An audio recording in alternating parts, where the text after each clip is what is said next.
صدا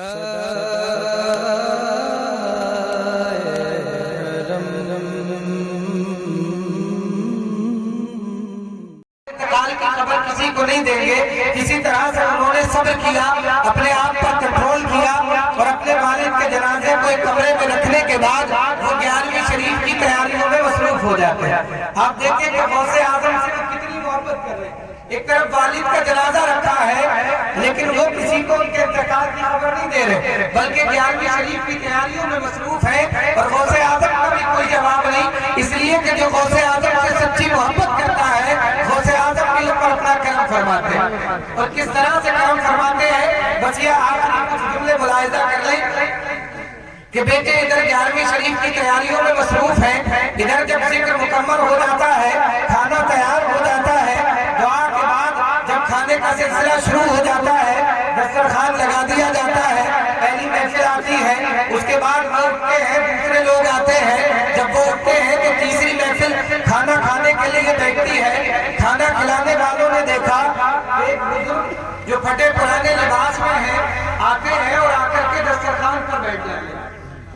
جب وہ آ کر کے دسترخوان پر بیٹھے تو کھانا کھلانے والوں نے دیکھا کہ وہ دسترخوان پر بیٹھے ہیں, نہ تو پانی کو ہاتھ لگا رہے ہیں اور نہ کھانے کو ہاتھ لگا رہے ہیں, نہ تو کھانا کھاتے ہیں نہ پانی پیتے ہیں. لہٰذا جب لوگوں نے یہ منظر دیکھا تو کھانا کھلانے والوں نے کہا کہ بابا معاملہ کیا ہے, لوگ آ رہے ہیں کھانا کھا کر کے جا رہے ہیں لیکن ہم آپ کو دیکھ رہے ہیں نہ آپ کھانا کھاتے ہیں نہ پانی پیتے ہیں, آخر معاملہ کیا ہے. تو حضرات ان کا جواب سنیں, وہ یہ کہتے ہیں کہ لوگوں آیا تو میں بھی کھانا ہی کھانے ہوں لیکن میں کھانا اس کے ساتھ کھاؤں گا جس نے مجھے بلایا, کھانا اس کے ساتھ کھاؤں گا جس نے مجھے بلایا ہے. یعنی وہ جناب یوسف مصری کی بات کر رہے ہیں. وہ کہتے ہیں کہ مجھے کھانا اسی کے ساتھ کھانا ہے جس نے مجھے بلایا ہے. اب جب کھانا کھلانے والوں نے ان کی یہ بات سنی تو ان کے بچوں کو بلایا گیا, جناب یوسف مصری کے بچوں کو بلایا گیا اور ان سے کہا کہ یہ بزرگ ہیں لیکن کھانا کھانے کے لیے تیار نہیں ہیں, ان کی شرط یہ ہے کہ میں کھانا اسی کے ساتھ کھاؤں گا جس نے مجھے بلایا ہے. بچوں نے جب یہ منظر دیکھا تو ان کو سمجھانے کی کوشش کی, ان کو منانے کی کوشش کی کہ بابا آپ کھانا تناول فرما لیجیے, لیکن وہ بزرگ ہیں وہ کہتے ہیں کہ میں کھانا نہیں کھاؤں گا, مجھے کھانا اسی کے ساتھ کھایا ہے جس نے مجھے بلایا. اب جب بچوں نے یہ منظر دیکھا تو ایک بچے سے رہا نہ گیا, وہ ان کا ہاتھ پکڑتا ہے اور ہاتھ پکڑنے کے بعد ان کو جو ہے اس کمرے میں لے جاتا ہے جہاں پر ان کے والد کا جنازہ رکھا تھا. اور وہاں جانے کے بعد ان سے کہتا ہے کہ دیکھو ہمارے والد کا انتقال ہو چکا ہے,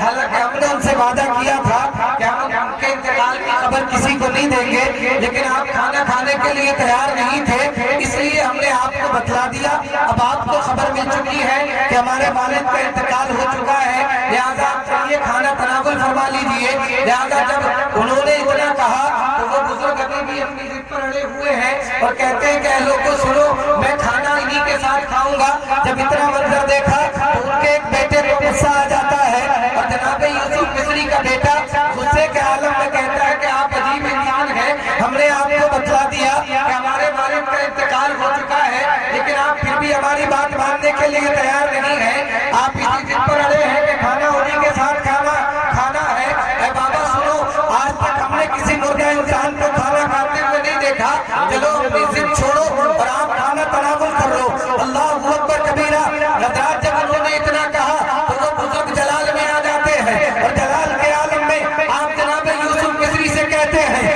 اے یوسف مصری آخر معاملہ کیا ہے, ہمیں دعوت پر بلا کر تم یہاں آرام کر رہے ہو, چلو ہمارے ساتھ کھانا تناول کرو. حضرات تاریخ گواہ ہے جیسے کہ بزرگ نے اتنا کہا جناب یوسف مصری اٹھ کر کے کھڑے ہو جاتے ہیں. جب گھر والوں نے یہ منظر دیکھا تو وہ ان کے قدموں میں نظر آ رہے ہیں. بیوی جو اب تک رو رہی تھی وہ کہہ رہی ہے کہ بابا آپ کون ہیں تو ہم پر اتنا کرم فرما رہے ہیں. بچے کہہ رہے ہیں بابا آپ کون ہیں کہ آپ نے ہمارے والد کو زندہ کر دیا ہے. وہ جناب یوسف مصری کہتے ہیں کہ اے بابا میں نے آپ کو پہچانا نہیں ہے, میں نے آپ کو پہچانا نہیں ہے جو آپ ہم پر اتنا کرم فرما رہے ہیں. حضرات بزرگ کا جواب سنیں, وہ بزرگ جواب دیتے ہیں کہ اے لوگوں سنو کہ تم نے مجھے نہیں پہچانا, ارے میں وہی ہوں جس کی تم ہمیشہ 11ویں شریف میں آیا کرتے ہو.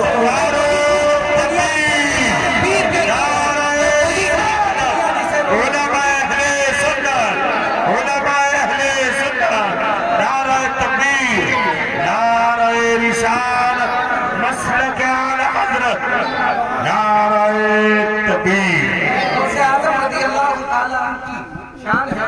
آپ کی شان اتنی بلند و بالا ہے کہ یہ جو مختصر سبق ہے، میں سمجھتا ہوں کہ راتیں ختم ہو سکتی ہے لیکن غوث اعظم کا ذکر مکمل نہیں ہو سکتا، اور میں تو اکثر یہ کہتا ہوں کہ ہماری سانسیں ختم ہو سکتی ہیں لیکن غوث اعظم کا ذکر مکمل نہیں ہو سکتا۔ ماشاءاللہ مجھے بڑی خوشی ہوئی، پتہ چلا کہ بچوں نے اس پروگرام کا اہتمام کیا،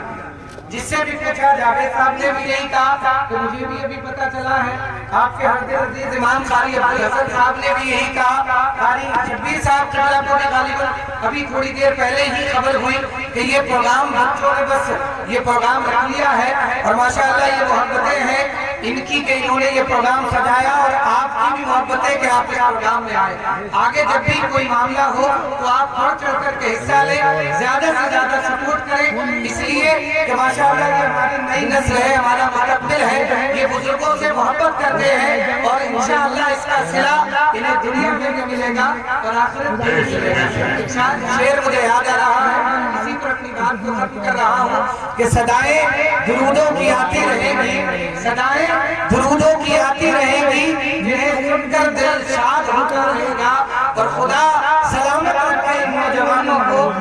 ذکر میلاد ہوتا رہے گا۔ حضرات اس مختصر سے وقت میں نے جو کچھ عرض کیا، اس میں مجھ سے لا علمی کی وجہ سے جو بھی غلطی یا